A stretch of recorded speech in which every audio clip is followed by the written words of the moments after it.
Anda masih bersama kami di Triaur Show pemirsa dan kami masih membahas mengenai kedaulatan pangan bersama dua narasumber kita pada pagi hari ini. Benar, kita sepertinya mau langsung ke Bang Zul. Bang Zul, sekarang kan yang menjadi permasalahan juga adalah ketika para petani ini tidak mendapatkan hak untuk bisa mengolah lahannya sendiri. Adanya korporasi yang mengolah. Melihatnya seperti apa? Saya kira makanya di isu tentang pangan global itu ada perdebatan tentang apakah kita memilih konsep food security, keamanan atau ketahanan pangan, atau food sovereignty atau kedaulatan pangan. Iya. Nah, banyak kemudian yang mau jalan yang shortcut karena ada krisis pangan, buktinya ada malnutrisi di banyak tempat. Kita sering sekali mendengar gizi buruk, tidak bisa mengakses pangan yang sehat dan seterusnya. Nah, di banyak tempat pemerintah itu kemudian memilih jalan untuk menggunakan prinsip food security tadi. Pokoknya yang penting pangannya tersedia, seperti itu. Orang bisa mengakses pangan. Tapi kemudian masalah selanjutnya adalah karena prinsip pokoknya asal pangannya tersedia, kemudian mengabaikan hak-hak yang seharusnya didapatkan oleh petani. Kemudian jalan singkatnya ada konsep namanya food corporate regime itu. Jadi di banyak negara urusan pangan kemudian itu diserahkan kepada korporasi. Oke, dampaknya apa, Bang? Dampaknya tentu monopoli terhadap hak terhadap pengelolaan pangan. Komoditi pangan itu menjadi sesuatu yang langka dan mahal seperti itu. Jadi, kemudian warga kehilangan hak untuk mengelola tanahnya seperti itu.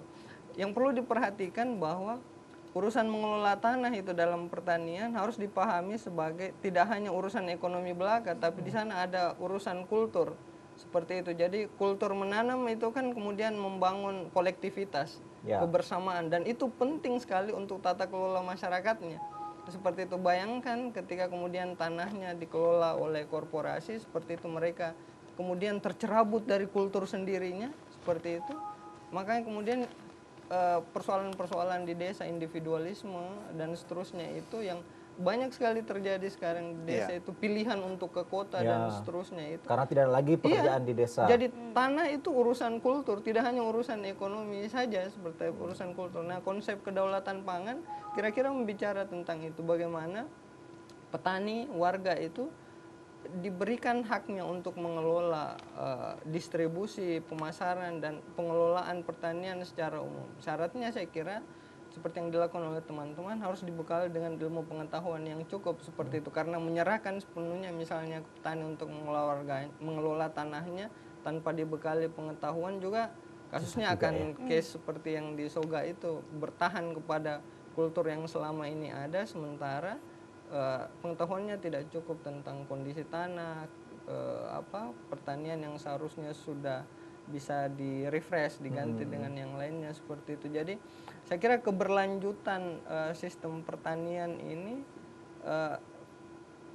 kalau dalam konsep kedaulatan pangan, posisi warganya atau petani itu menjadi krusial, sangat penting seperti itu. Tapi kalau kita melihat kondisi petani kita yang saat ini adalah permasalahannya di pendistribusian pada hasil tanaman mereka. Ini dari Bang Asad dan teman-teman, apakah telah membekali mereka terhadap bagaimana seharusnya langkah apa seharusnya yang mereka lakukan setelah menanam untuk pendistribusian, dari segi penetapan harganya juga seperti apa, Bang Asad? Jadi seperti ini ya.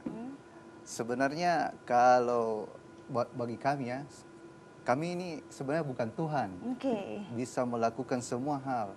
Jadi mau tidak mau ini adalah permasalahan bersama yang harus diselesaikan secara bersama-sama. Makanya tadi konsep kolaborasi yang disebutkan oleh Mas Burhan, bahwa itu sangat penting. Bahwa pemerintah, stakeholder dan semuanya harus bersatu menyamakan persepsi untuk menyelesaikan permasalahan ini.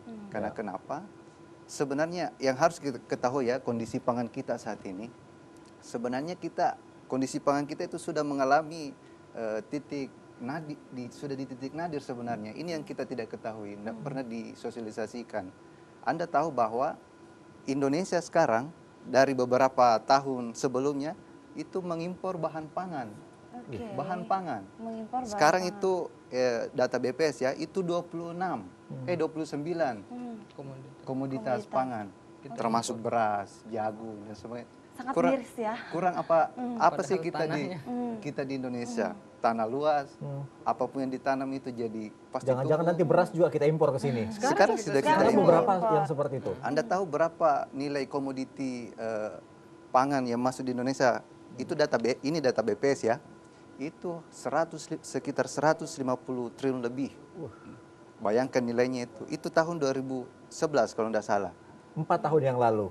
Ya, itu 150 triliun lebih dan menurut BPS itu mengalami kecenderungan kenaikan lagi. Bahkan ada lagi katanya mengalami 4 penambahan komoditi impor pangan lagi. Nah, sebenarnya kelemahan Ini kita sangat di mana miris. ini Bang Asad? Karena kalau kita melihat tanah apapun bisa tumbuh, kemudian juga para petani, apakah seperti apa sebenarnya kondisinya saat ini? Sebenarnya seperti yang dikatakan tadi Mas Buram bahwa political will-nya pemerintah yang harus mendukung kepada petani. Bahwa sebenarnya kita bisa berdaulat secara pangan, tidak usah mengimpor lagi. Oke. Tidak usah mengimpor lagi karena tanah kita sangat luas. Caranya Apa sih? seperti apa? Akses dari pemerintah harus biayanya lebih tinggi atau masyarakat itu yang harus diperbaiki pendidikannya? Pertama, kebijakannya adalah mungkin akan lebih dijelaskan sama Mas Boran, tapi setahu saya ya, bahwa pemerintah pertama harus berpihak kepada petani dulu Oke. dengan kebijakan impor itu. Kemudian membekali para petani dengan pengetahuan dan sekali lagi ini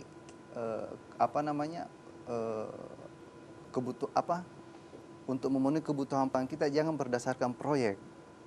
Seperti itu karena yang terjadi di lapangan adalah semua itu berbasis proyek yang dilakukan oleh instansi yang bersangkutan. Jadi seumpamanya ya, kita sekarang mengimpor kedelai.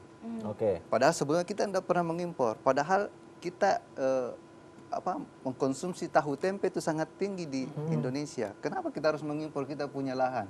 Seperti itu. Nah, kemudian itu diproyekkanlah bahwa semua petani harus menanam kedelai. Padahal sebelumnya petani itu punya kebiasaan untuk menanam kedelai di pasca itu setelah menanam padi. Oke. Nah, sekarang itu tidak ada. Kedelai terus ya? Kedelai, makanya kita mengimpor kedelai, bahkan makanya pemerintah mensubsidi kedelai, bahkan kita tergantung terhadap impor kedelai. Oke. Nah, semuanya sangat miris.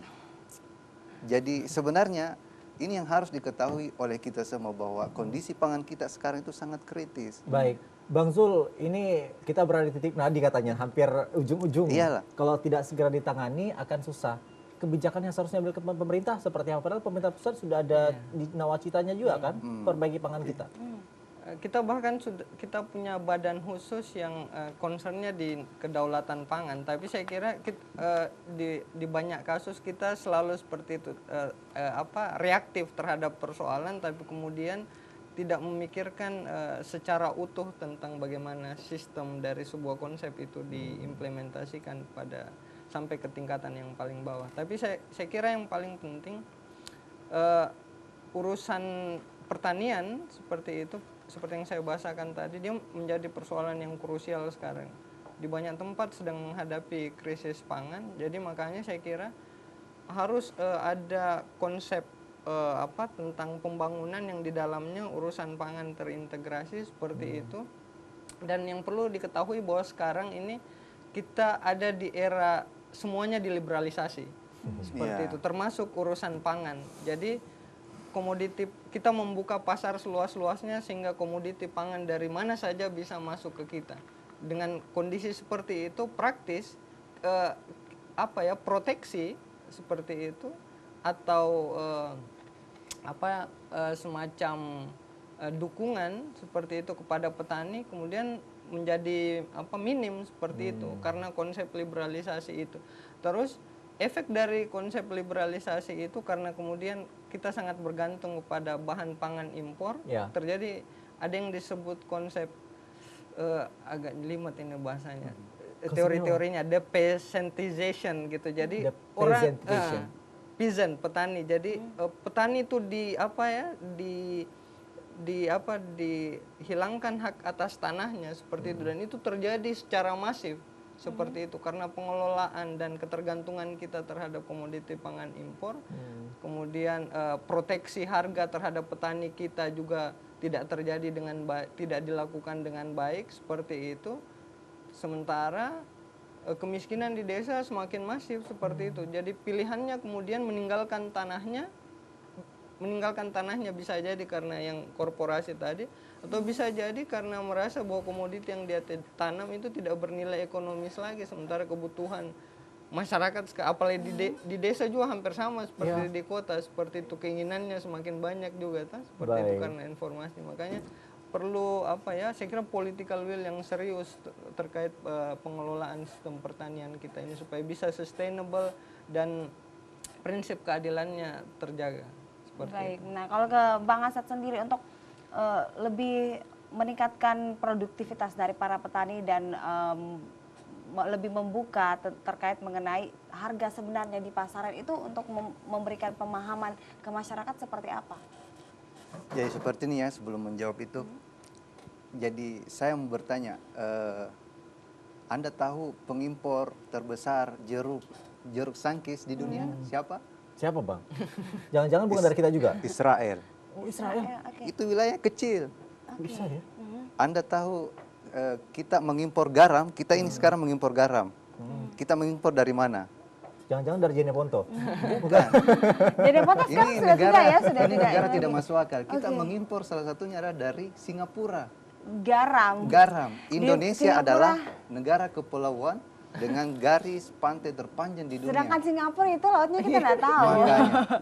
Oke. Dan Anda tahu kita mengimpor singkong dari mana? Dari Italia. Kurang apa Indonesia sekarang? Itu sebenarnya bisa semua dibuat di sini ya? Bisa. Bang Asad ya? Iyalah. Kurangnya apa? Kurangnya apa Indonesia? Nah, lanjut tadi pertanyaannya bahwa memang seperti itu.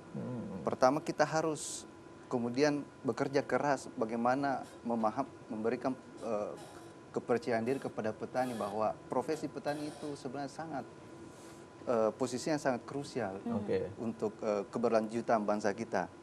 Nah, kemudian setelah itu ketika ada itu kita harus masalah itu tadi bagaimana menentukan harga. Sebenarnya pemerintah memang harus berpihak kepada petani. Setidaknya yang memberikan subsidi harga kepada petani. Selama ini kan orang malas bertani karena harganya murah. Buat apa? Mending kita ke kota kerja cuma di kantoran duduk, dapat gaji yang lumayan tinggi. Nah, sedangkan kita sudah bersusah payah menanam padi, berjemur sampai cuma harganya seberapa per kilonya, per liternya. Ujungnya berpikir untuk menjadi petani lagi. Iyalah. Beralihlah ke kota, terjadilah masalah baru lagi di dalam perkotaan. Bang Zul, secara singkat di lingkungan perkotaan mengolah lahan kita yang bisa dikatakan agak susah juga mendapatkan lahan-lahan yang baik untuk bertanam. Caranya gimana? Saya kira untuk lebih detail kita punya seperti yang saya bahasakan di awal tadi, kita punya banyak sekali komunitas sekarang. Ada Makassar Berkebun dan banyak komunitas yang lainnya. Saya juga di rumah sekarang sedang giat-giatnya urusan menanam itu passion sendiri-sendiri orang sih seperti itu. Jadi senang melihat pagi-pagi menyiram gitu, itu aktivitas yang sangat passion pribadi seperti. Tapi saya kira kesadaran menanam seperti saya bahasakan tadi itu dia penting sekali dibangun, karena kedaulatan pangan itu saya kira bisa kita terjemahkan dalam konteks yang sangat mikro sekali, misalnya di keluarga seperti itu, di mana kita bisa mengkonsumsi apa yang kita tanam sendiri seperti itu. Apalagi sekarang isu beras plastik. Bang Sobo tanam apa di rumah? Masih saya juga dapat bibitnya dari waktu pergi di Soga kemarin, sayur-sayuran ada beberapa daun sop dan apa segala Bang, siap dipanen Bang? Siap. Oke Bang Asad, mungkin punya satu kalimat atau apa quote kita pagi ini untuk pemirsa Trihour Show untuk lebih lebih tidak miris kita melihat bahwa garam pun kita ini mengimpor dari Singapura. Kenapa ngambil dari Jeneponto? Ini kamu ngardian ya. Oke, gimana Bang Asad? Jadi pesan saya kepada seluruh mungkin khususnya para pemuda ya, bahwa sebenarnya bagaimana kemudian menjadikan desa itu sebagai subjek utama dalam kehidupan berbangsa ini, karena mau tidak mau desa adalah tulang punggung dari kehidupan berbangsa kita. Kita Baik. tidak bisa mendapatkan pangan kalau bukan dari desa. Seperti itu, makanya ya mungkin pemuda-pemuda yang dari desa kembali ke desa. Karena menanam. pekerjaan di Dari kota kota kembali itu ke desa sangat lagi ya? susah. Sangat menipu ya kalau Iya. pekerjaan di kota lebih pasti yang tanam di desa itu. Baik, terima kasih banyak Iya. Bang Sul, Terima terima kasih kasih banyak. banyak Ya, Bang Hasan sama-sama. telah bergabung bersama kami di 3 Hour Show. Dan Ardian, tadi kita sudah dapat ini ya, kayaknya saya juga mau harus menanam Menanam di rumah harus ya? mengalahkan Bang Sul. 15.000 1 kilo. Betul, lumayan. Nah, seperti yang dikatakan Bang Hasan tadi bahwa